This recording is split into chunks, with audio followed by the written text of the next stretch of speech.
Does hot guy equal jerk every time? I must really have a weakness for hot guys. Before Megan Fox would light it up on the big screen in Jennifer's Body, This Is 40, Teenage Mutant Ninja Turtles, Jonah Hex, and of course Transformers. No, I guess I just have a weakness for hot guys, for tight abs and really big arms. Before Megan Fox would top the list on several magazines, including FHM's Sexiest Woman Alive in 2008 and Maxim's Hot 100 in 2009.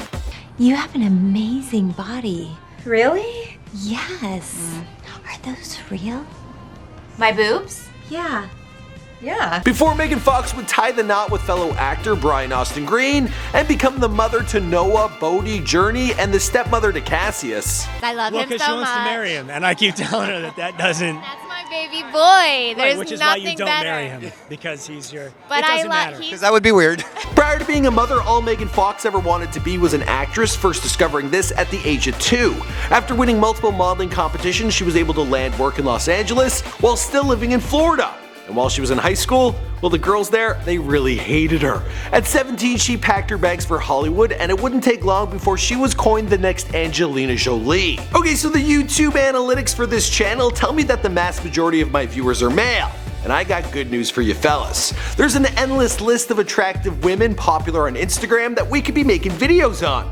In fact, I've placed a few popular names here on this wheel, and I'm going to give it a spin at the end of this video, so stay tuned for that. A wheel of booty! Do you need to say it like that? What's going on, guys? My name is Michael McCrudden, documenting the life and career of Megan Fox prior to fame, here for you on Before They're Famous. Now I'm going to get straight down to brass tacks with you guys. There has been one subscriber to this channel by the name of Alicia. She's part of the notification squad, and each and every day she requests that I do the Megan Fox Before They're Famous video. And this has been going on for well over a year. Well, persistence pays off. Alicia, I hope this video is everything you dreamt of and more. Now let's get into this bio.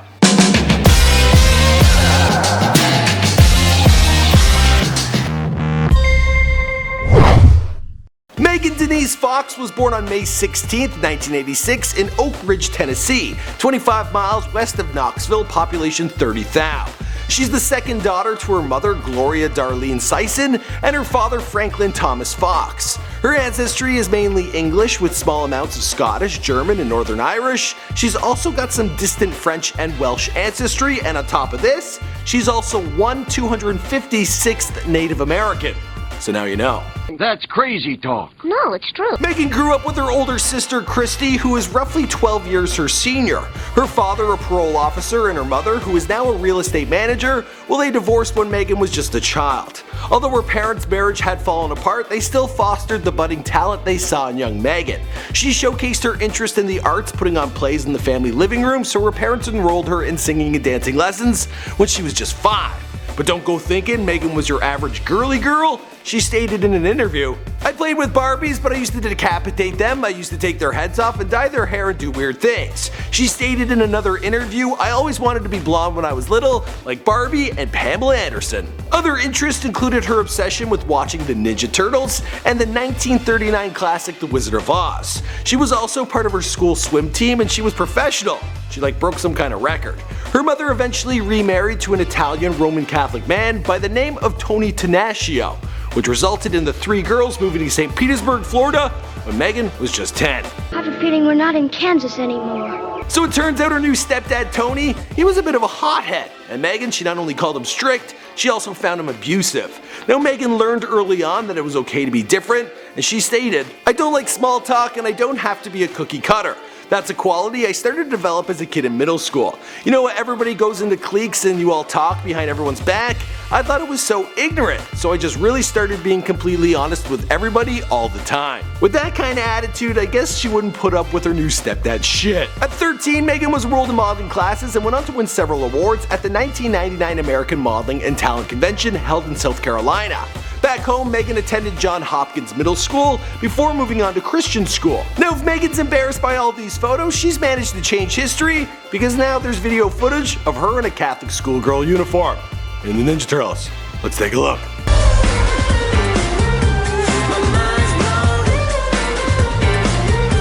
When it came to dating, Megan was under house arrest and had to swear off boys. This resulted in her sneaking out of her house to meet up with her high school boyfriend. When asked about what kind of men she's into, she stated, "I've always gone for skinny, tattooed musician types who wear women's pants and nail polish. That's because I grew up obsessed with Nirvana and Motley Crue." During her adolescence, Megan was diagnosed as having ADHD and OCD, and she was prescribed Ritalin. ADHD is known for making it really hard to study, but Megan was already pursuing her future career. Her winning those previous modeling competitions gave her enough confidence to take things further, and she found herself an agent in Florida. It wasn't long before she landed a role in the Mary-Kate and Ashley Olsen feature film, Holiday in the Sun. At the time, Megan, she was 15 years old. Now that we've met, I just want to get a few things straight around here. I get what I want, and this winter break, I want Jordan. Now, the film was panned for having no plot, tons of mistakes. Megan's character, she miraculously disappears halfway through, and the whole thing went straight to DVD. Regardless, it's still credited as one of the Olsen twins' greatest films ever. And while filming, all of them went to the Bahamas to stay at the Atlantis Resort, so I'm sure it was some fun. Now, Megan returned to high school now having been in a movie. Unfortunately, this didn't make her the most popular girl in school. In multiple interviews, Megan described herself as being an outcast. She would get picked on in the cafeteria where people would throw ketchup packets at her, so she was forced to eat her lunch in the bathroom alone. Everyone knew she wanted to make it as an actress, and they used this as fodder to bully her. On Halloween, one girl came to school in a black leather catsuit and walked around stating, "I'm Megan Fox." These jealous hoes had Megan hanging out more with the boys. She stated, "I've had only one great girlfriend my whole life." After being in a movie, one can imagine it was hard for Megan to adjust back to high school life, but she kept busy enrolling in baton twirling lessons and was on a jump rope team. This was in the 10th grade. She also had a part-time job working at Tropical Smoothie, and when business was slow, well, they would make her put on a banana costume and dance on the road to bring in customers. What about it is that there was no, your face wasn't hidden. There was a thing cut out for where your face. The jealous hoes at school, well, they took this as an opportunity to drive back and forth and yell all kinds of obscenities at Megan while she was a dancing banana. After school, Megan managed to get into some trouble. She was banned from Walmart at 15, being caught shoplifting makeup. She got her belly button pierced at 16 because Britney Spears was the shit back then, and she opted for a Marilyn Monroe tattoo at the age of 18. But we ain't there just yet. Megan wouldn't have to dance as a banana for long, as a Swedish soap opera began filming in both Florida and Los Angeles and cast her in the role of Ian Starr.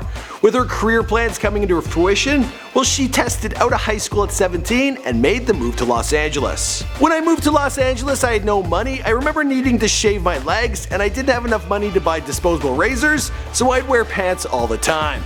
Her high school boyfriend decided to break up with her, and that's when Megan went through a short-lived wild stage. She experimented with drugs, clubs, booze, and parties. She also tested out her sexuality, opting to get into a relationship with a female stripper by the name of Nikita. It was probably around this time that Megan opted for her Marilyn Monroe tattoo. The inspiration behind the piece, Megan stated, "I just had an incredible amount of empathy for her my whole life. I cry when I see her on camera." She would later decide to have that tattoo removed, stating, "It's a negative character as she suffered from personality disorders and was bipolar. I do not want to attract this kind of negative energy in my life." Her first big break in Hollywood came in an uncredited role as a bikini kid dancer in Bad Boys 2.